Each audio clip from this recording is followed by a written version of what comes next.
What's going on, everybody? Welcome back to episode number 29 of RizzoCast. We've made it this far. Uh, Super excited.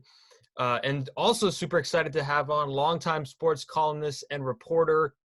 He's worked at Forbes, MLB.com, et cetera, and current senior writer for Sportico, which is a new baseball business site, rather new. It's Barry Bloom. Barry Bloom, thanks for joining the show.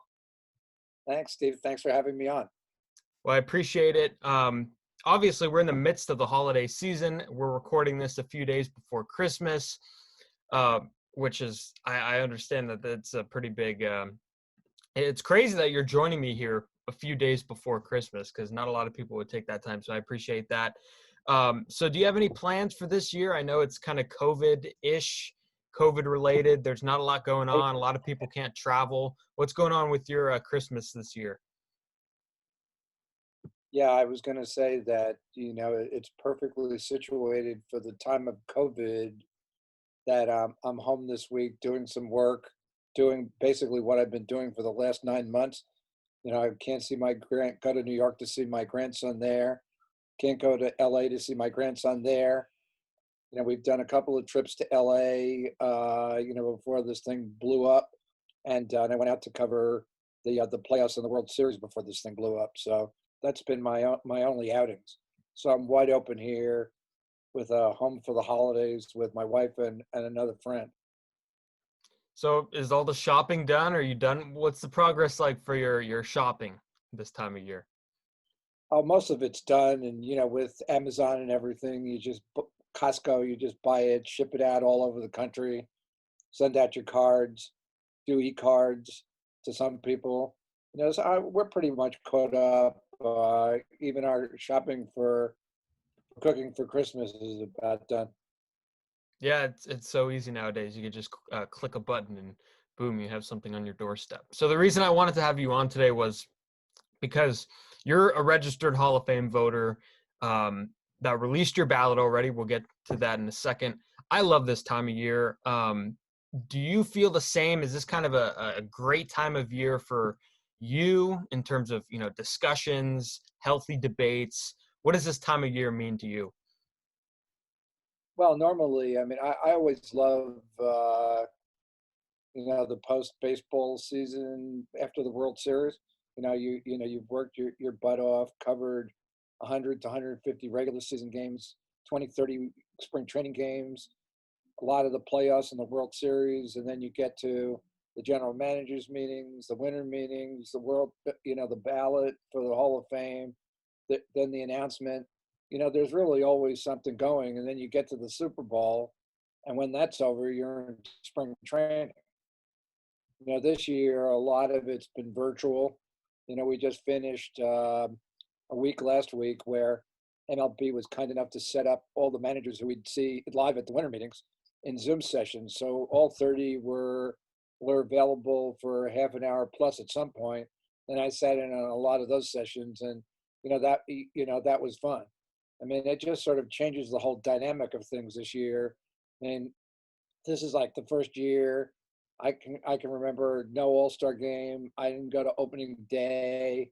There was no induction ceremony up in Cooperstown, which I commonly go to.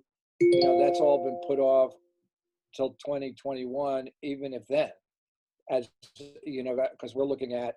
I just wrote a story about the NHL talking about starting their season on January 13th with 4 divisions, one of them all Canadian. And then I don't even know at this point whether they're going to be playing in home cities, even though that's the plan, or they're going to be playing in hubs. But I think it's pretty clear that because of the COVID situation in Canada, those teams are not going to be, all 7 Canadian teams are not going to be playing in Canada because they can't even travel from province to province right now in Canada. And so you have, in basketball, you have Toronto playing down in Tampa. In hockey, in baseball, you had the Blue Jays playing in Buffalo. And that's something they have to figure out, but between now and the start of the season. There's just so much. I mean, really, to tell you the truth, from the major league level to the minor league level, I've never seen baseball in so much tumult as they are right now. In all the years, and I've covered the sport for 45 years. I covered the strike in '81, the strike in '94, every labor agreement, all the Capitol Hill, hearings on the steroid situation. It was just it's been one thing after another, but never anything like this. Obviously, baseball you mentioned is in such, maybe, I don't know if turmoil would be the right word, but you recently wrote an article about the minor league situation. Is it tough to see some of those affiliates leave? I mean, it's really important for those local economies, especially, if we're talking about growing the game. Fans, there's a lot of fans that don't have driving distance, or don't have ballparks that are driving distance from them, that are at the major league level. So these minor league teams are all they have. Is it a sense of sadness? I know baseball's doing this for nothing other than economic reasons. What is the feeling right now in the game when it comes to these minor league affiliates leaving, or getting, no longer getting disowned, really? Well, I think obviously at the minor league level, there's a lot of sadness. At the major league level, to a certain extent, I kind of understand it. That when you look at the numbers, uh, something like 18%, if not less, of all drafted players ever make it to the major leagues. 12% or less for any protracted period of time, and maybe 3% of those are impact players. So you're spending a lot of money at a lot of levels to fill teams with players who are never going to play in the major leagues. It's like a huge funnel. And even when my kid was little, and he used to play youth ball decades ago down in San Diego, and he really said he had his ambitions to be in the major leagues, and I was covering the Padres or something down in San Diego for the Union Tribune. I would just be in a situation where I would try to explain to him that, so many people want to play baseball. So many people are lucky enough to get a minor league contract, and only a small amount of those players who even get a minor league contract get to the major leagues. So I think there needed to be some sort of, reshuffling of the minor league system, but I don't think it needed to be done with the heavy-handed way that Major League Baseball has handled it, where, they eliminated 40 teams, and then the 120 that they have left, 4 per major league team, they're now telling them, this is the deal that you have to sign for 10 years, take it or leave it, and you have to sign away all your liability. And if we don't have a season this year because of COVID, it's on you, not us. We don't take any financial responsibility for it. And those are the highlights. So I think it could have been handled in a much different way. I also think at the major league level, with the way they handled the negotiations going into the 60-game COVID season, they could have handled that much better too. Instead of spending 6 weeks, floating stories through their various outlets on what they wanted the players to accept, rather than even sitting down at the bargaining table and dealing with the players about it. They try to create a public relations, level of how to do things, and create pressure on the players on one side, minor league owners on another, to take what they're handing out to them. And, unless the minor league owners kind of unionize themselves and get a great amount of people to resist signing this agreement, putting in MLB in a situation where it has to negotiate, they're going to wind up behind the 8 ball for a decade. And in baseball, the Players Association is just not going to handle that. So you have now a situation where, and this is a long-winded answer, you have a situation where the players have basically said, the way you handled us this year, we're not budging. We have a contract for next year. It's 162 games. We're being paid for 162 games, no matter how many you want to play. So now it's incumbent on Major League Baseball to figure out how they're going to play 162 games. And if they have to play a majority of them without fans in the stands and the accompanying revenue, that's their issue. It's not the players' issue. It's a short-term operational problem. Long-term for the sport, there's going to be plenty of revenue and plenty of money. I mean, I point to 3 things. One, during the middle of all this, Steve Cohen bought the Mets from Fred Wilpon, who paid $380 million for it for $2.42 billion. That's a lot of growth, and players don't share in any of that. Number two, the Dodgers, before even the season started, had evidently enough money to extend out Mookie Betts for $365 million. And number three, TBS extended their television contract with Major League Baseball, even under these circumstances, for $8 million over another 8 years. So there's no long-term financial problem for MLB. Most of the franchises are either going to stay static or their values are going to go up. When they do get back to the ballparks full time with fans, probably in 2022, for the whole season, they're going to get back to normal. They're going to have to reinstitute things and do things a little differently. Lower probably ticket prices to get fans back in who are strapped for money. But eventually, just like it did after the strike in '94, it's gonna come back around. So now the question is, what's the short-term problem? How do they solve the revenue shortfalls so that they can put the game on and get their television money? And how do they keep the players happy? And to me, at some point, they've got to make a decision that the players are their product and they have to partner in the players in some shape or form. Last year, having, watched the whole season on television and then been to the 12 games in 13 days in San Diego of the AL playoffs, and then the 6 games in 8 days in Texas for the World Series, I was amazed watching the players every day. The games were entertaining. They were played in San Diego with nobody in the stands. It didn't matter.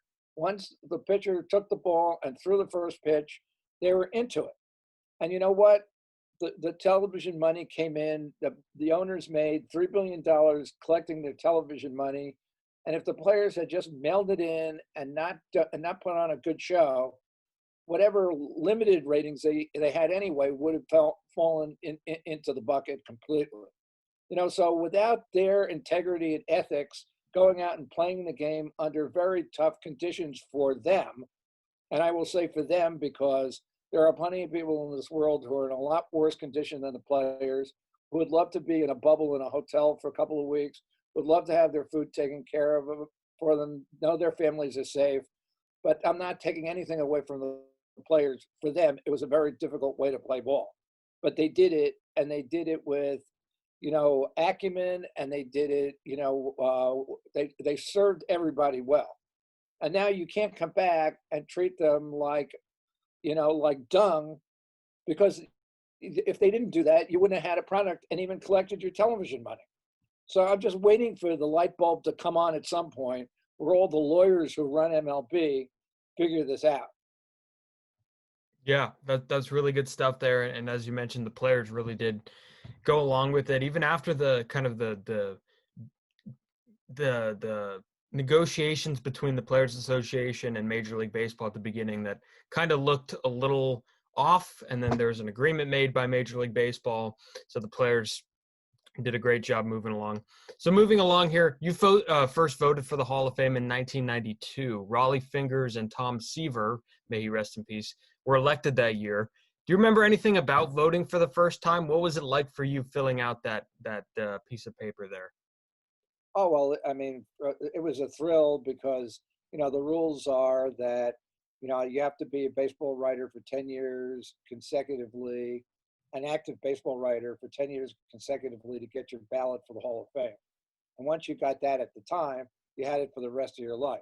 Now they've made a little bit of adjustments on those rules to keep the voting populace a little bit more current. And so when you retire from active coverage, you have 10 years after that to continue to vote, and then your vote goes away. But for somebody like me, I mean, I'm 69, I'm still active. Who knows how much longer? Hopefully I'll be active for another 4 or 5 years. So you're talking about I'll be voting into my 80s. I might not get to Mike Trout, but I'll be pretty close. Mike Trout's about 20 years, 15 years away if he plays a 20-year career and then the 5-year grace period before he goes in. So yeah, it was a thrill to get my first Hall of Fame ballot. Obviously I started watching baseball when I was a little kid. My father took me to my first game at what I call the original Yankee Stadium. And so I saw Seaver's whole career. I saw Finger's whole career.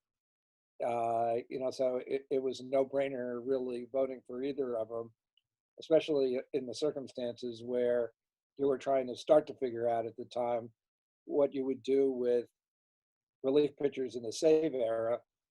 And really, Fingers was the first one to go in the save era, even though he did start somewhat in his career, but he really, cut his teeth as not just a closer, but a 2-3 inning finisher, of ball games. And at the time, especially for the A's, for those teams that won the championship in the '70s, he was a great pitcher, and that continued well on even later in his career. He pitched for, other teams that were very good. So, yeah, that they were a no-brainer, and Fingers had pitched part of his career in San Diego. I was covering the Padres at the time in San Diego in 1992. It was one of my last years on the beat down there. And so, just being able to file it and then go cover the induction ceremony for the first time was really thrilling. It was a lot of fun. Yeah, so let's segue that into your ballot. You released it at the beginning of the month. So I'm going to read off the names for those that don't know. Barry Bonds, Roger Clemens, Todd Helton, Andy Pettitte, Kurt Schilling, Gary Sheffield, Sammy Sosa, Omar Vizquel.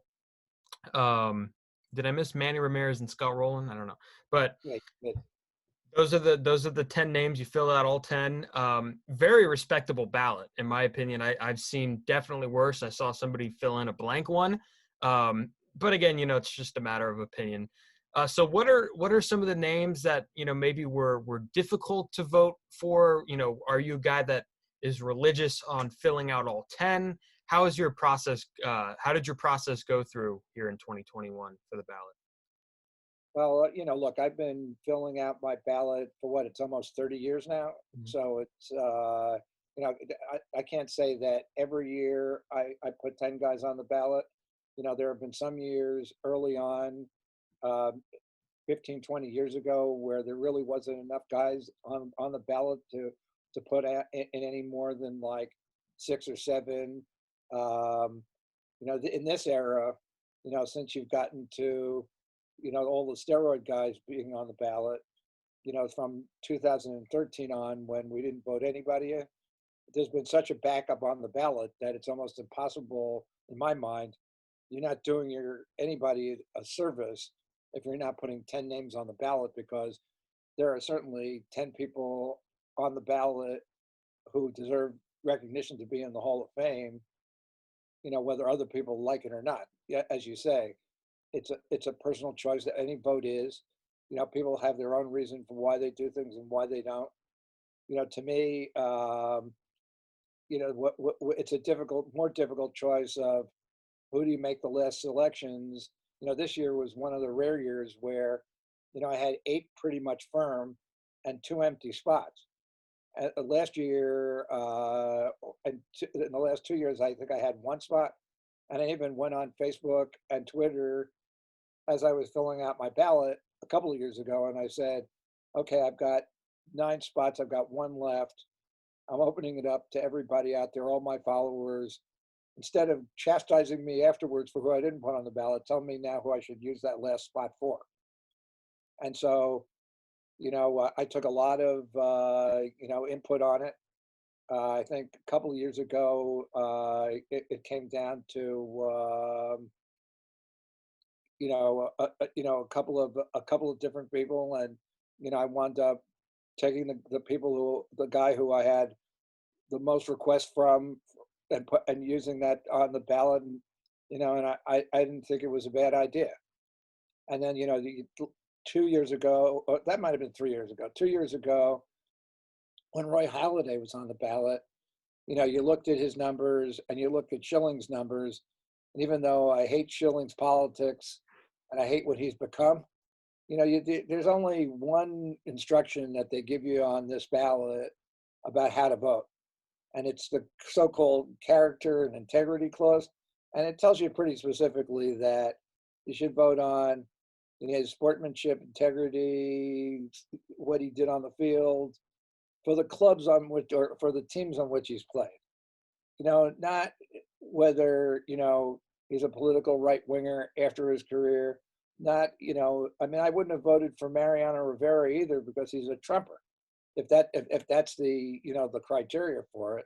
And I never thought it was fair to keep McGuire off the ballot because he went to a steroid hearing on Capitol Hill and said he didn't want to talk about the past. He only wanted to talk about the future. Or Palmiero shaking his finger at a congressman, saying he never did steroids, or Sammy feigning that he didn't speak English. It's like, those are not my criteria. Other people do, but it's not an ethical interpretation of what the Hall of Fame tells you. So, Schilling has always been a difficult choice. Every year is a difficult choice, and every year, and some years I've taken him off, and I've even chatted with him about it. I had some conversations with him about it online. The first year or two he was on, I think it might have been even the first year or second year when, he complained to a radio station in Boston that he didn't make the Hall of Fame because the liberal baseball writers voting for the Hall of Fame didn't vote him in. And I've known Schilling his whole career. So I texted him, I go, Kurt, I'm a liberal baseball writer and you were on my ballot. And, we went back and forth for a while. And I asked him, why would you want to alienate half the people who are voting for you by going out publicly with the views you're taking? And he said, well, I have my opinion. I can say whatever I want. And I go, well, I have my vote and I can vote for whoever I want to. It goes both ways. And then he got worse and I left him off the ballot. So, I mean, between voting for Pedro, who had similar numbers to him too, but didn't have, the postseason numbers that Schilling has, I put Schilling on that ballot with Pedro, then I took him off. Then when I voted for Halladay, and with, the way Halladay destroyed his own life, you can't make a decision based on that and not put him in the Hall of Fame or put him in the Hall of Fame. So I figured Halladay's numbers and Schilling's numbers are pretty close. But again, even Halladay, as good as he was in the postseason, he pitched a no-hitter in the postseason. He didn't have 10 wins in the World Series and the playoffs the way Schilling did. Schilling was just dominant. So I put him back on the ballot. So lo and behold, I write a column about it, and I explain it, why Schilling's been on and off my ballot. I get another note on Facebook from Schilling ripping me apart, for what I wrote in the column. I go, see, this is your problem, Kurt. You're chastising me about me just explaining why I didn't vote for you, but I voted for you, and you're getting on my back. And then his wife got involved, and, she apologized, and you got to understand this is a very tough time of year for us. And I go, well, she said, I don't even know whether or not if he does get in, whether eventually we're even going to be able to enjoy it. And I said, you'll enjoy it, Chanda. Everybody I know who's ever gotten into the Hall of Fame, it's just all the stuff that led up to not getting in just washes away. So hopefully you'll get in. And so, Schilling's he's on the bubble. I don't think he's going to get in. If you look at the public votes right now, there's about 50 of them in. He's been fluctuating between 69 and 70%. He got 70 on the total vote last year. My experience with this reading the public vote has been that if you're not over the 75% threshold on the public ballots, you're not getting in, because the private ballots, people just do what they want on the private ballots and they don't take any responsibility for it. And he will go down, and Bonds and Clemens will go down at least 5 to 10% once all the ballots are counted. And this year we probably will not vote for anybody to get into the Hall of Fame. But finishing up your question, it left me with two spots, and I took really close relooks at Rollin, Helton, Wagner. That Wagner has been a guy every year. There's some person who people assail me for not voting for. The last year or so, it's been Andrew Jones. I'm not voting for Andrew Jones. He batted .254. Yeah. He had fell off the cliff in his last 4 or 5 years of his career. Yeah, he was a tremendous center fielder, had a chance to go into the Hall of Fame, and he let himself fall apart. that's his responsibility. He has to take the responsibility for what happened to his career. I'm not voting for him. Wagner, somebody was saying he's the best left-handed reliever ever. Well, John Franco has 2 more saves. John Franco didn't even last a year on our ballot. You have to have 5% to stay on the ballot. He didn't get 5%. Billy Wagner's numbers, even if you go for modern metrics, his WAR was a 29. Trevor Hoffman's was 28, but Trevor Hoffman had 150 more saves. And he's the all-time leader in the National League. I'm not voting for Billy Wagner. So then I looked at Helton and Rollin pretty closely. And if you look at OPS plus, you look at WAR, they're among the top 15 in their positions of all time. Everybody else, practically are in the Hall from their positions. And in case of Rollins, third base is a very underrepresented position in the Hall of Fame. There might be 5 or 10. And, and first base is a tougher go. But, Helton hit over 300. I think we got over the threshold by voting in Larry Walker between, what you bet on the road and bet at home in terms of the Coors Field effect. Both had enormous numbers in Colorado. Again, Helton's something like a 345 hitter in Coors and a 288 hitter on the road. All his numbers tumble. But, I watched his whole career. He was a terrific first baseman, doesn't have the home run numbers. Maybe Rollins doesn't either. But I think in the dynamics of the way you vote for people now in the Hall of Fame, you have to, it all just changes. The way you look at starting pitchers, it has to change because the old dynamics of, 300 wins are gone. Probably there's not going to be anybody. The next guy to hit 600 home runs is going to be somebody who probably isn't even born yet. So we all have to look at things differently to get people into the Hall of Fame. And to me, it's just not an exclusive club. And then you get into the whole dynamic of the steroid people. And, we could talk about that separately. Yeah, I 100%. I put Billy Wagner on, because I did kind of a mock one. Of course, I don't have an actual ballot like you do, but I put Wagner on. But I think the downfall with him would be he didn't pitch enough. I think he pitched in less than 1,000 games, and there just wasn't enough innings there. And I know I'm thinking Christopher Russo does this, but he puts a lot of stock in postseason. If you're a bullpen guy, he puts a lot of stock in postseason because that's when you're gonna thrive. So he knocked Hoffman for that, which I think is unfair. The guy had a lot of saves. And who else did you say was? Oh, Helton. Yeah, Helton. I think the Coors Field argument is outdated with Larry Walker. I think it's harder to play at Coors Field than most people think. I mean, playing 81 games there with that altitude. Waking up in the morning is harder than not. So I think it's really interesting for sure. I'm interested about Gary Sheffield because Gary Sheffield is one of the most overlooked guys on this ballot. And, Barry Bonds and Clemens, guys that have them on their ballot, some don't even vote for Sheffield. And I'm amazed by that. I think Sheffield, hit for a good average, never struck out more than 100 times, 500 homers. Had to have, I don't know for sure, I don't have it up, but had to have at least, over 2,500 hits somewhere along the road. The main thing that I think hurts him, and I'm going to ask you about this, is teams. He played for a ton of teams, and you can't specifically tie him with one certain team. And I think that would hurt him. I think that hurt Fred McGriff, guys like Fred McGriff. I think that hurts Gary Sheffield in a sense. Because we look at guys like Derek Jeter and Chipper Jones, and we associate them with one team, and it's easier for us to vote them in that way because, Chipper Jones, lifelong, Braves legend.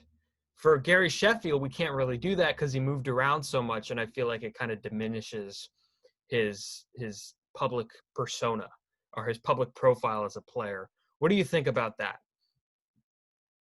I think there's a lot of reasons with Sheffield. I think he's a bubble guy.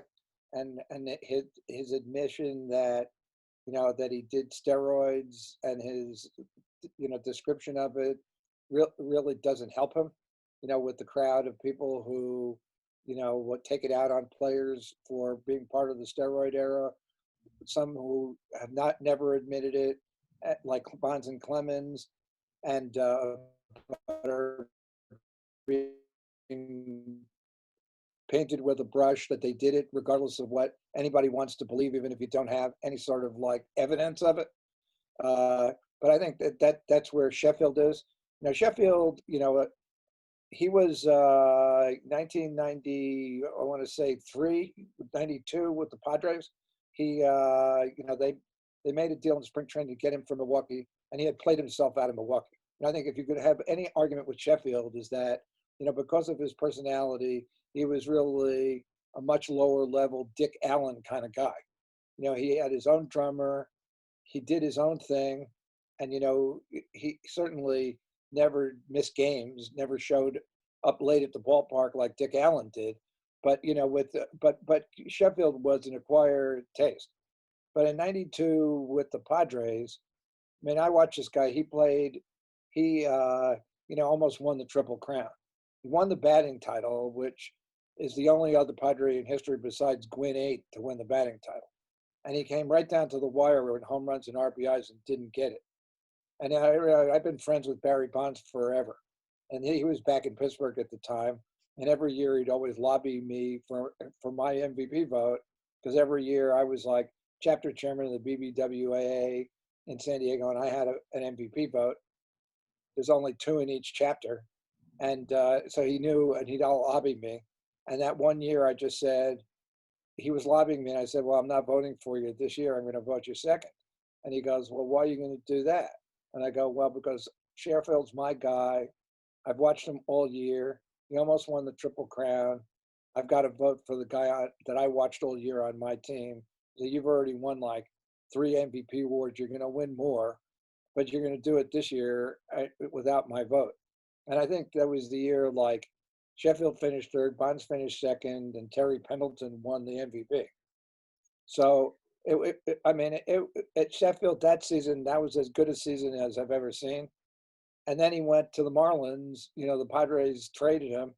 He went in their fire sale, and he wound up winning the World Series with the Marlins. He played well for the Yankees. He played well everywhere he played. But saying all that, I never voted for him until last year.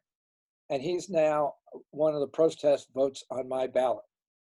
I've always voted for Bonds and Clemens. I voted at times for McGuire. I had Sosa on the ballot. I stopped voting for Sosa only because the ballot was so crowded. And at 11, 12%, I just considered it to be a wasted vote, that I'd rather give that vote to somebody else who had a better chance of going in. I knew Sosa wasn't going to be elected. But last year, when the White Sox paid Grandel a lot of money as a free agent, and the Twins paid a lot of money to Nelson Cruz as a free agent, that sent me over the edge, because these are 2 guys who were suspended for drug use. Mm-hmm. They failed tests. And I felt, I've been ambivalent about this anyway, considering that guys like La Russa, Cox, and Torrey got into the Hall of Fame managing these players, a lot of these players, and taking advantage of them for their success. And Bud Selig certainly ran a league, whether you want to say he turned a blind eye, whether he didn't have any help from the Players Association, who didn't even want to deal with this issue. So there's a lot of reasons why it went rampant in the sport under Selig's administration. But saying that, all these guys got in. And so if they're in, the owners don't care. They're still giving steroid guys money to play because they think they can play. Why am I or anybody else voting for the Hall of Fame throwing all these players under the bus? So I just decided, whether you failed a drug test, whether you're suspended, whatever you did, I'm putting you all on my ballot. And I started that last year, and I continued it this year. And next year, I'm pretty sure I'm going to vote for David Ortiz and A-Rod and put them on the ballot. It'll be Bonds and Clemens last year. It'll be Schilling's last year. We'll see what now this this domestic violence thing with Omar has. I mean, a lot of people don't think he's a Hall of Famer to begin with. It's probably going to affect his candidacy down the road too. There's going to be a lot of people. We're not going to have a lot of people if we keep doing this. We're just not going to have a lot of people anymore to vote for the Hall of Fame. So, is Sheffield a Hall of Famer? Probably not. Does he deserve a vote? Yeah. I often say, look, from 2014 on, from the last generation of players, we voted 20 of them into the Hall of Fame. If we had voted, or 18 of them into the Hall of Fame, if we had voted in Bonds and Clemens, it would be 2022. There is not even 5 players from this generation, and I would say from 10 to 20 years at this point, who I would say these are slam dunk Hall of Famers who are going to get in further on down the road. Yeah, Albert Pujols, he's a slam dunker. Cabrera, I'm not sure because his career has kind of fallen off the cliff because of injuries. Pitching wise, Sabathia just left the game, I think, in 5 years with 250 some odd wins, 3,000 strikeouts. And what he meant to the Yankees and other teams, you have to give him a real close look. If you don't vote in guys like Sabathia, we're not going to put another starting pitcher into the Hall of Fame for a whole generation. I mean, we don't, except for the group in this last bunch that I was talking about, and there were 7 of them, we don't vote starting pitchers into the Hall of Fame very often anyway. Maybe we went 11 years from like Nolan Ryan to Burt Blyleven without putting a starting pitcher in the Hall of Fame. The only guy we put in was Eckersley, and he was a hybrid. Really his 390 saves made him a Hall of Famer as the first of the one-inning closers. Well, La Russa invented Eckersley and invented the whole way the bullpen has evolved to. And so, we look at these things. I mean, Robinson Cano with 2, he might have been a good candidate, but he's kind of iced himself out now with his second, drug suspension. I don't think a lot of people are going to vote for him. Obviously, Trout's in 10 years. If he continues at the trajectory he is, now he's eligible at 10 years. Now, so I throw him into the list. But, guys like Greinke, Kershaw, Verlander's probably a now Miss Hall of Famer. But, there are some guys who are around the 10-year mark now who are really, like on the bubble. There's just not a whole lot of people on the ballot coming out of this era that are going to be, guys people are going to vote for the Hall of Fame unless you change the way you're voting for people to go into the Hall of Fame. Yeah, guys aren't going 6 innings anymore. Or guys are only going 6 innings at max. I mean, we're seeing 5-inning starters. I think Sabathia got hurt by that at the end of his career, with how good the Yankees bullpen was in those later years in his career. But yeah, 100%. I think another guy that I was thinking of while you were listing off some of those names of the current players or just retired players, Max Scherzer would be an interesting case. I know he's got a few Cy Youngs, but I forgot to add him in definitely. Yeah. But Scherzer's got less wins right now than Kershaw.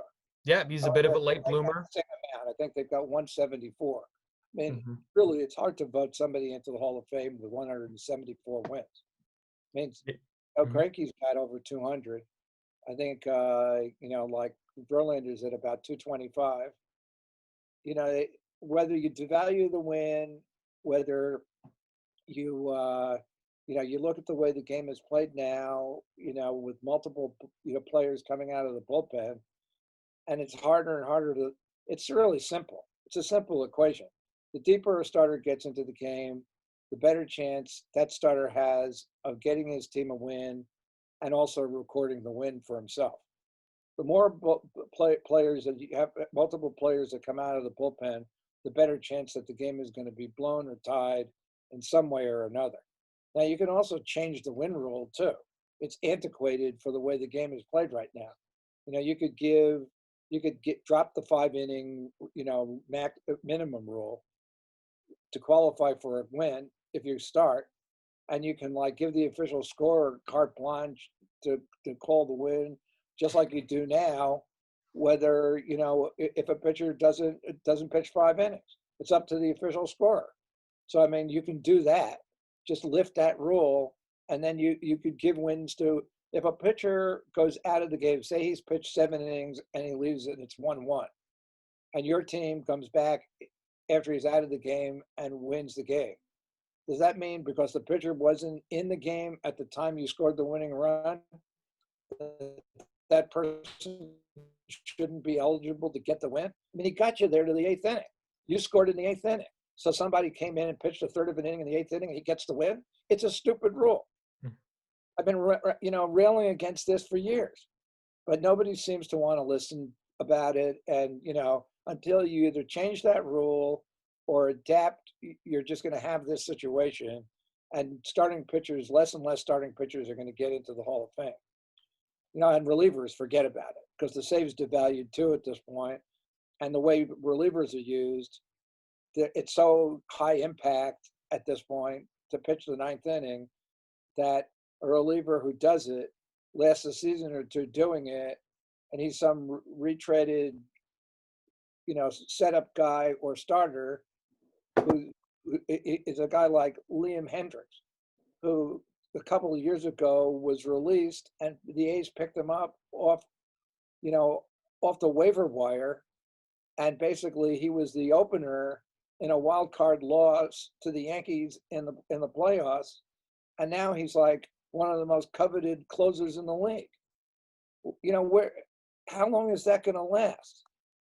How long is it going to last for Kirby Yates, who came out of nowhere and had a great year? The guys who, Trevor and Lee Smith and Mariano, who did it for 18, 20 years, they're gone. I mean, I have nobody in baseball. Kimbrel and Chapman are probably the only two who might qualify, and they're not going to be around long enough. They're almost shot.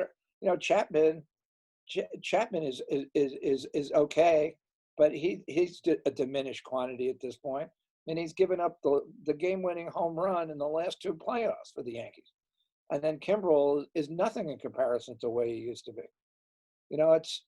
I don't know when the next time is we'll put a reliever into the Hall of Fame either.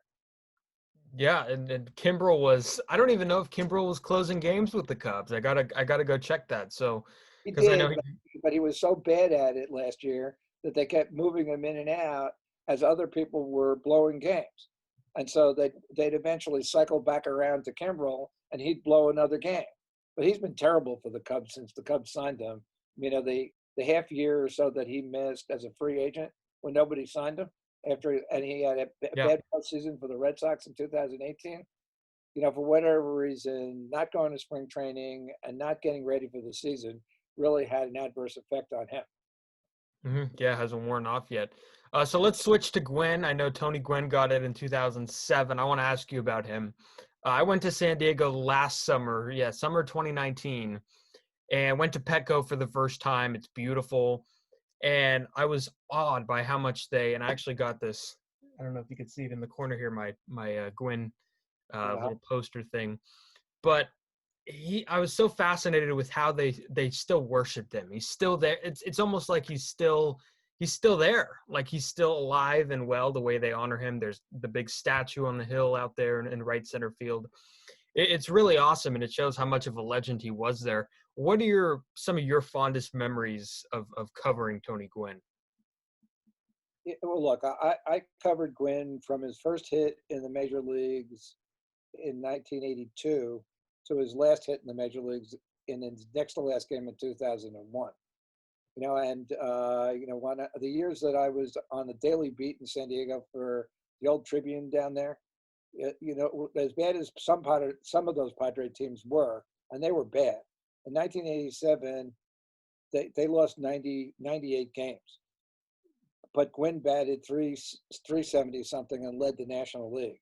And you could always count on there would be 1 month during the season when Gwynn would just get on fire, and 40 to 50% of the time he'd get a base hit.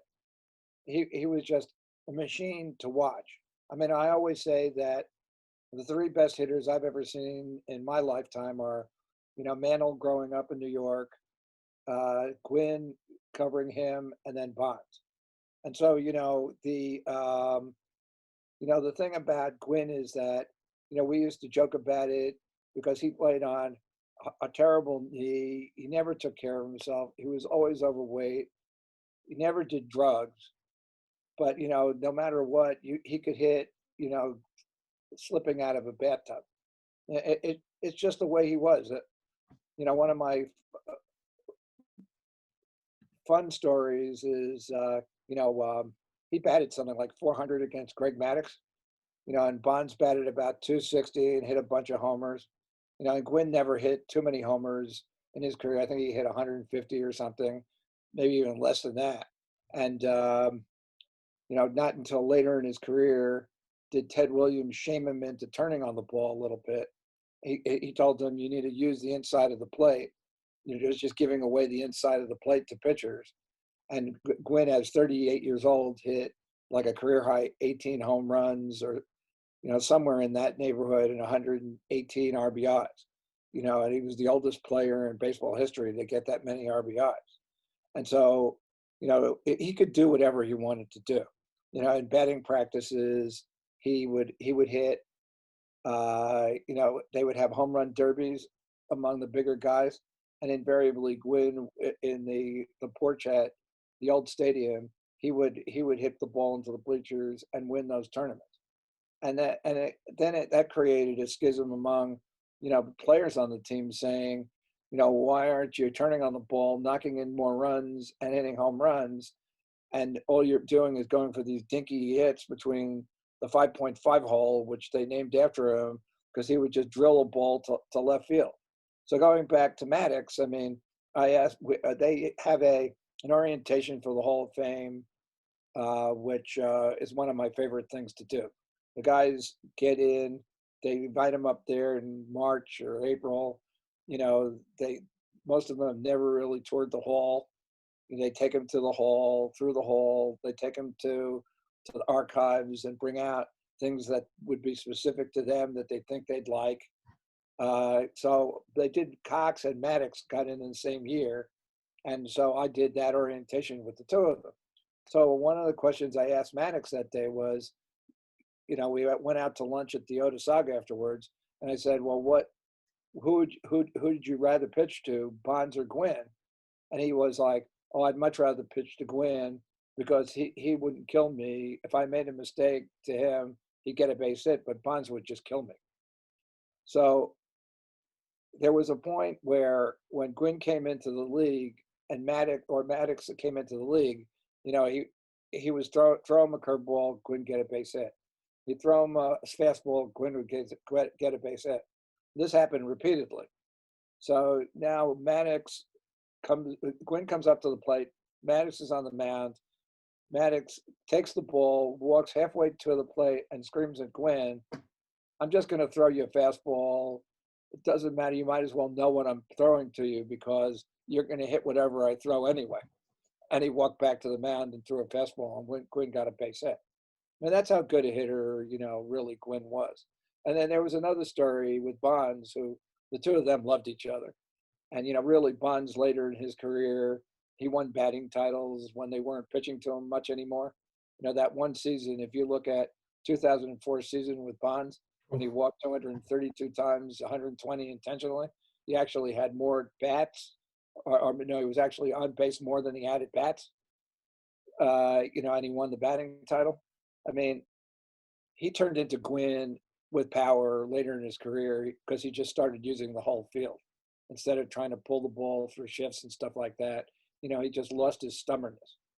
And, so back in the early days when Bonds was still in Pittsburgh, Gwynn had this little bat, which again, Ted Williams at the 92 All-Star game looked at his bat, swung it, and said to Tony, handing it back to him, I pick my teeth with these bats, telling Tony he should use a longer and heavier bat, which he did convert to in the following season. But that original bat that Gwynn used, Bonds was on the field when Gwynn was hitting during batting practice when the Padres were playing the Pirates at Old Three River Stadium, and Bonds was screaming at Gwynn that he should hit more home runs, and Gwynn said, "Well, I can't hit home runs with this little bat." So he goes, "Give me that bat." Bonds grabs the bat, and of course, Bonds starts hitting the ball out of the ballpark in Three Rivers into every area of Three Rivers. Walks out of the batting cage and hands Gwynn the bat. You know, I always told Gwynn two things, and this is me, right? I'm telling Gwynn, but I always said to him, during the time he was winning the first four of his batting titles in San Diego, I think it was 4 and 5 years, Wade Boggs was doing the same thing in the American League. And I used to tell him, if you look at the difference between what Wade Boggs is doing, what you do, Wade Boggs walks 100 times a year. You walk, he averaged, I think, 39 walks a year in his career. Wow. He just liked to hack, and it's like, I said, if you walked 100 times a year, you'd hit 400. No, that's not what I'm here for. And I said, and then I did point out Mattingly in New York, all the home runs he used to hit. And I said, if you played in New York with that short porch at Yankee Stadium, they would make you turn on the ball just like they did with Mattingly, and you would hit a lot more home runs because that's what you'd be told to do. Where in San Diego, they just leave you alone. You can do whatever you want to do. So, it would have changed the dynamics of his career. But the thing I learned later, because working on a book with him, was that from the moment he got into the major leagues, and even probably before that, his one thing was he wanted 3,000 hits. And no matter what way he was going to do it, he was going to get to 3,000 hits. And he thought if he swung for power, it would diminish his ability to get to 3,000 hits. I don't know that that would be true. Bonds just about got to 3,000 hits. I think he was like 70 something short.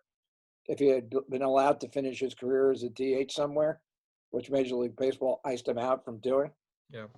He would have gotten 3,000 hits, 800 home runs, 2,000 RBIs and runs scored. He would have been the greatest statistical player in baseball history. But, Gwynn got his 3,141 hits and wound up hitting 338, which is the highest batting average since Ted Williams retired in 1940, in 1960. So, you can't argue with what he did. Can you imagine if a player today said something along those lines that I don't want to sacrifice hits for power? Like that's so amazing because people would look at you like you're stupid. Because it's almost a different mindset with these hitters nowadays. Would Tony Gwynn would he be successful in today's game? Because what would he look, let me put it this way. What would his reaction be if a hitter comes up to him and says, "Oh, what was my launch angle on that swing?" Because we know Tony Gwynn was an unbelievable coach down there in San Diego. What do you think Tony Gwynn's response would be if a hitter said something to him like that? I've talked to some of his former teammates about this. Greg Vaughn said that, all of these things, launch angle, WAR, every new metric, Tony would have scoffed at. He wouldn't have listened to it for one iota, a minute. It's like, although, look, Tony was the first guy to use video. Mm-hmm. I mean, he used to carry a videotape machine with him on the road, plug it into his hotel machine, tape the game while he was at the ballpark, and then he'd come home and he'd watch back to the hotel, order some beer and pizza and watch himself and dissect what he was doing. And everybody, they called him Captain Video back in that era, and everybody thought he was crazy, and that just became the norm in the game. So, I mean, he might have adapted some of these things to what he was doing, but things like steroids and greenies. I mean, greenies were rife in the 1984 era clubhouse of the Padres, and then steroids later on the 1998 team that went to the World Series. And so, he once told me that he wasn't against using steroids, but he just didn't think it was the right thing for him to use for the type of game he played. He said it wouldn't have done him any good. And as far as, greenies were concerned, amphetamines, he always resisted that. And then he told me the story that, he was lagging one year and it was late in his career. His knees were bothering him. So one of his teammates, got him to take one. And he said he felt so bad and so hyper during the game that, he just said, I'm never doing this again. So, he had his opportunities. He thought these things through. I mean, Tony's drug of choice was, he drank like 12 mammoth sugar-filled Cokes and diet sodas every day, or sodas, not diet, but sodas every day. And it gave him high blood pressure, diabetes, put on weight. You know, he chewed tobacco from the days he was in college. And all of that, I think, wound up killing him. He would have been better off just using amphetamines. I remember saying that to Bud Selig once, and Selig looked at me like he was crazy, like I was crazy. But I mean, he killed himself in his dietary habits and how how he approached the game. So would he have made adjustments with this? He would have listened to it, but much like Gary Votto is, like Joey Votto is right now, where people have assailed him for the way he gets on base, doesn't tailor for power. You can't. I've watched Votto. You can't shift against Joey Votto because he's one of the few guys who'll put the ball where you leave him a hole, and a single is just fine with him. I mean, you could not shift on Tony Gwynn. I mean, if you left him a hole, whatever side of it you left it on, he'd put it in that hole every time. And it's like, okay, if you felt that it's a victory to hold somebody to a single and not an extra base hit, and so that's where launch angle comes in. You want to get the ball over the infield. You want to put it in the gap. You want to double because a single is just not good enough, but a walk is just fine. I don't understand really the whole mindset of how hitting coaches and the analytic guys just face the whole system in baseball these days. I mean, it makes it very it takes away the entertainment value of the game. It takes away a lot of the variables of the game. And interestingly enough, on these conference calls with the managers, a lot of them were asked whether or not they would now go make the shift illegal, and most of them said now yes. That basically you're just making a rule that you have to play two people on each side of the infield. And they can hedge towards second base. They can play as far out as deep as they want on the infield dirt, but they can't go outside the infield dirt. And just normalize it again, because you don't have enough hitters in baseball like a Gwynn or a Votto who can put the ball where there's a hole. People think that's easy, and it's not. And hitters are not taught to do this, and so they can't adjust to the hit, to hit it against the shift. So I think we're going to have that. I wouldn't be surprised in this next collective bargaining agreement. That's one of the things everybody agrees with, that it's time to limit the shift. I know that Tony Clark, the executive director of the Players Association, we've talked a lot about this, and he's totally against the shift. Yeah, exactly. I think the shift, you're taught to, I know left-handed batters, or at least the ones that I've been around or talked to, they're taught to hit the ball through the shift. And when there's two guys there, it's just not, the odds aren't in your favor at all. So it's a really interesting thing. So we're going to end it on, oh, go ahead. They're really good at, at devising infields. If you're really good at it, using your flow sheets, you can put a guy exactly where they have a tendency to hit the ball almost, 95% of the time. So if you can't put somebody there, then it just goes to reason that there's going to be more base hits. Yeah, and one thing that I've noticed is that I watch, the Giants are kind of the team that I watch. Johnny Cueto was pitching, and there's a left-handed hitter out. I don't remember who it was, but Evan Longoria, the third baseman, was out towards second base, and Whoever was playing second was in shallow right field, and the shortstop, Brandon Crawford, was up the middle. And Cueto's pitching the left-handed batter away. It's fastball away, changeup low and away.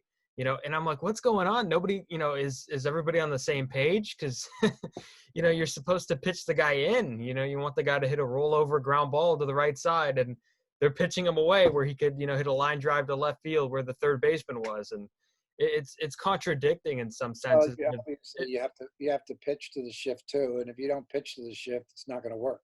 Yeah, and I think that's why it doesn't work a lot of the time. So it's a really interesting thing, and we'll see what happens with those conversations. So I have a few things here to end this on. Of course, 4 rapid-fire questions for you. Starting with this one, besides Gwen, who is your favorite baseball personality to cover? Oh, there's no question. As much as I like Barry, Trevor Hoffman was my favorite personal, person to cover.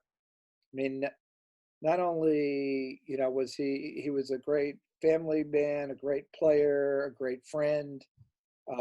He was he stood out to me in every way that a player could stand out throughout his entire career and into his post career.